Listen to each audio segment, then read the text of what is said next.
because I think the customers have so many choices today that their ability to choose other brands rapidly to get the solutions they want is a power that is in the palm of their hands.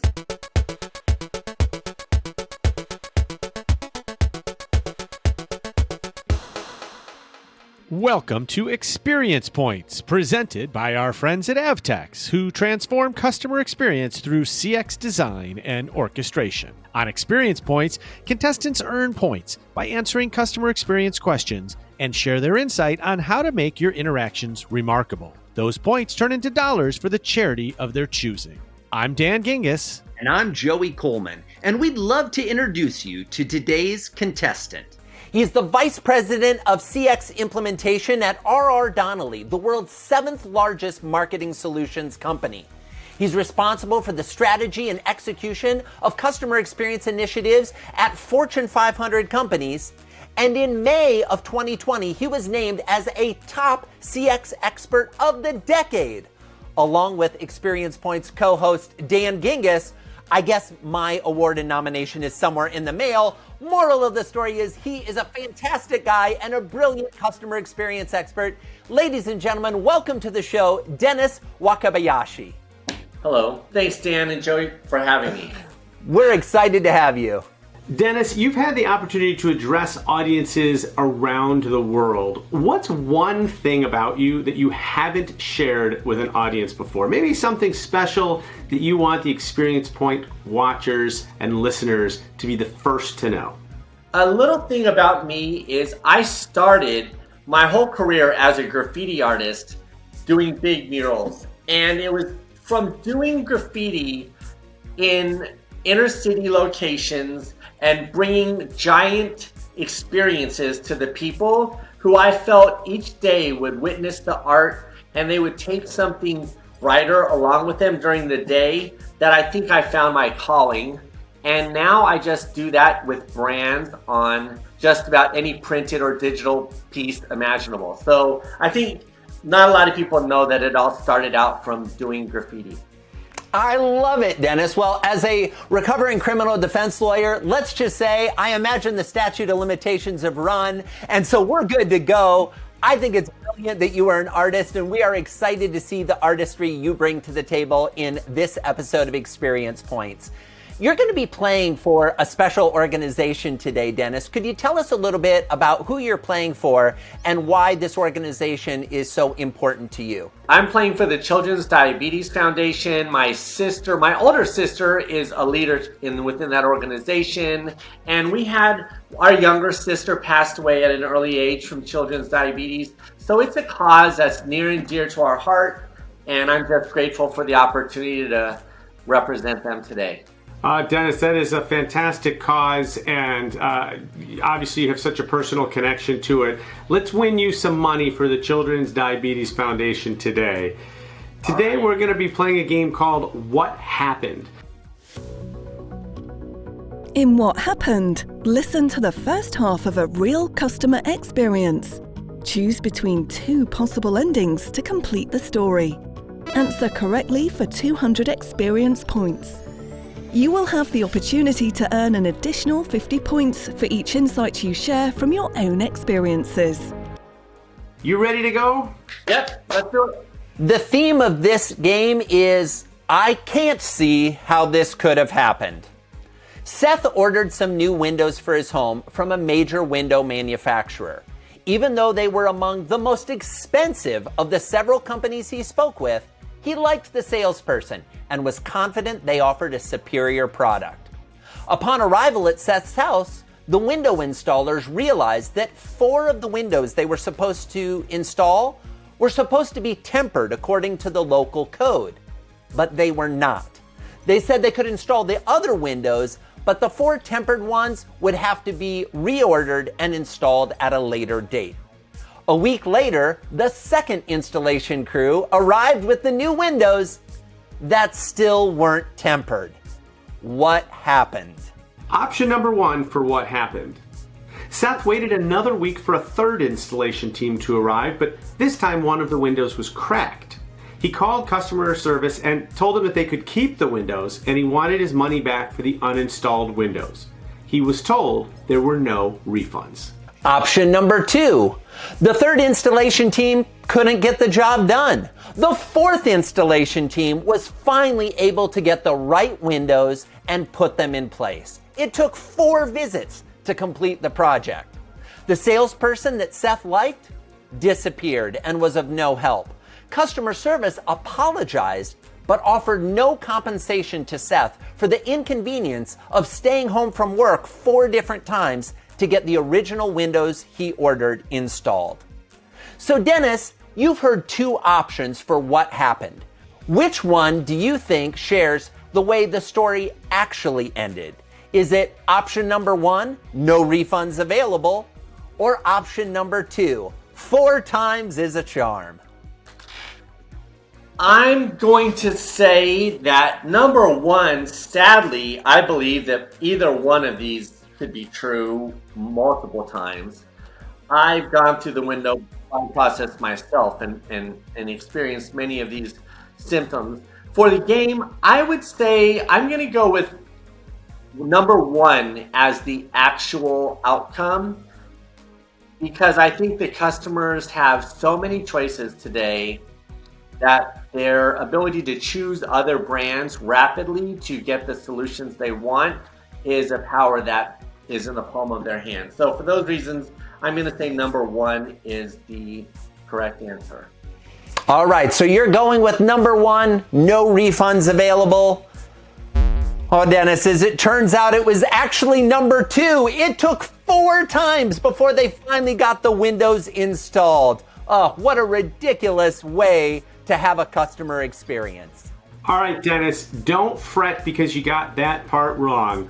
We've now heard how not to create a remarkable experience, but we know, as one of the top 50 CX leaders in the world, in the decade, that you've got some ideas on how to make it better. So if you were in charge of customer experience at this window manufacturer, how would you structure a response to this situation to create a better customer experience story?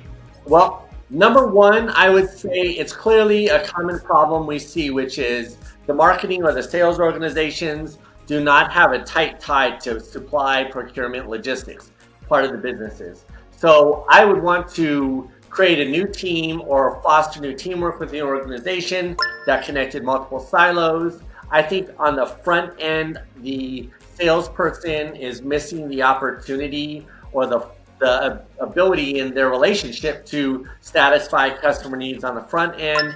Obviously, I think that having a good return policy is important. And I think having the sales connected to customer care gives sales always better intelligence of how to meet the customer's needs, wants, or desires, but also understands where their pain points are. And so a tighter connection between customer care and the salesperson. And then finally, I would probably say that there's the missing educational component in terms of matching the customer need to the window manufacturer. So manufacturer and contract teams to implement need to be organized better. Oh, I love it. That's a host of ideas, Dennis. So true. You know, I think one of the things that we often have a tendency to forget is that sometimes even our best laid plans go awry. And so many organizations, to your point, haven't figured out structurally how to get the various parts of their business on the same page and working together. Could you speak a little bit, Dennis, to this idea of the employee experience impacting the customer experience and how divisions or silos between departments can create nightmares and what we might want to do to get around that and create better experiences for our customers? Yes. As you gentlemen know, I'm a little bit more on the tactical implementation side of the whole conversation of customer experience.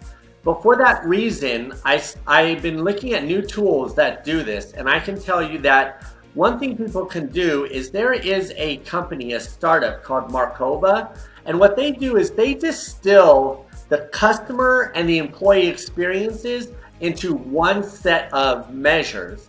And what's really interesting is they look at the customer experience survey, and they look at the employee experience, and then they map that to a 360 review process so that you get one standard view of customer experience, employee experience, and management experience across each department, across the organization, and as it maps directly to the customer, the happiest customers and the most unhappy customers.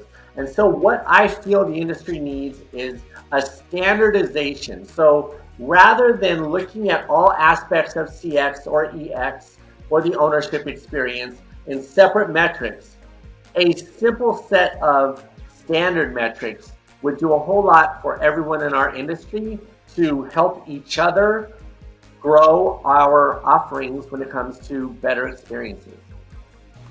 Yeah, it's a great idea to meld those two together because obviously they're so related to one another. So I really like that. I want to touch on the first thing that you said because this was the part of the story that really touched me, I think, which was that you have this salesperson that did such a great job of selling because this is an expensive product. They weren't the lowest price competitor, and yet Seth bought from the salesperson because he liked the salesperson. And then as soon as the contract is signed, the salesperson disappears and presumably goes on to the next sale. Can you talk about what your original point was a little bit more in depth about what do we do in companies that are sales driven? How much does the salesperson have responsibility once the contract is signed? It depends on the product or service, of course. I can tell you from R.R. Donnelley, where I work in a sales capacity, we do everything we can to maintain a close relationship throughout any execution of any strategy or production. So in some organizations, mature sales organizations, I believe there are a number of digital tools that help connect the customer and the salesperson. I think that giving salespeople access to voice of the customer data, so involving sales into the customer experience always makes for a richer environment to retain sales, grow sales, and ultimately create customer lifetime value. So what I really feel happened in that particular instance is the salesperson being disconnected from the rest of the operations would result in a one-time sale, if at best.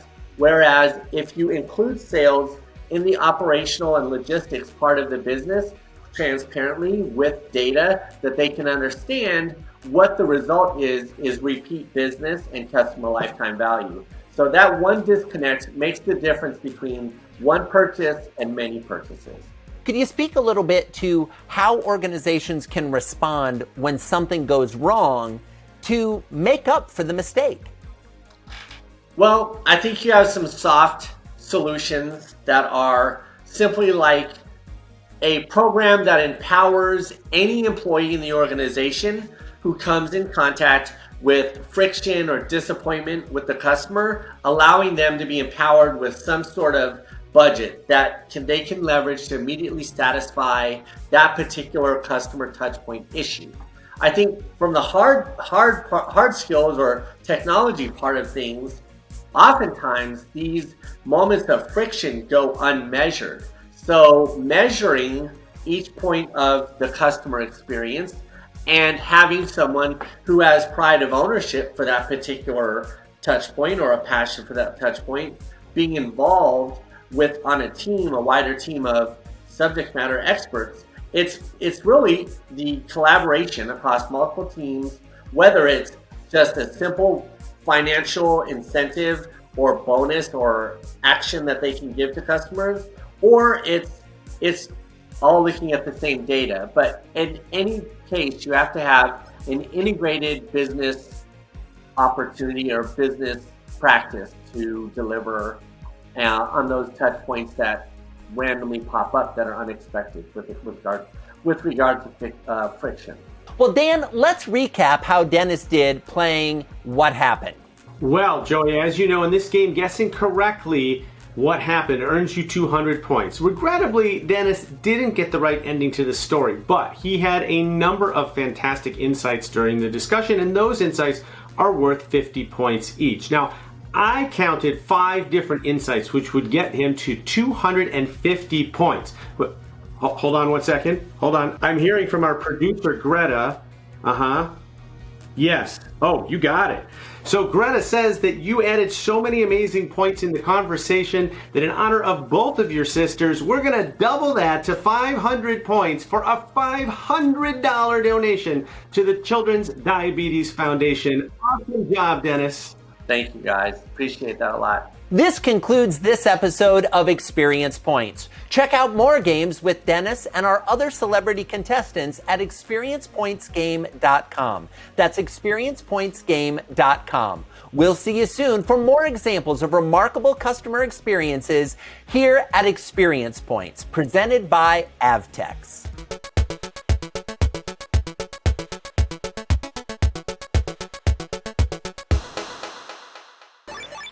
What it really speaks to is CX is everyone's job.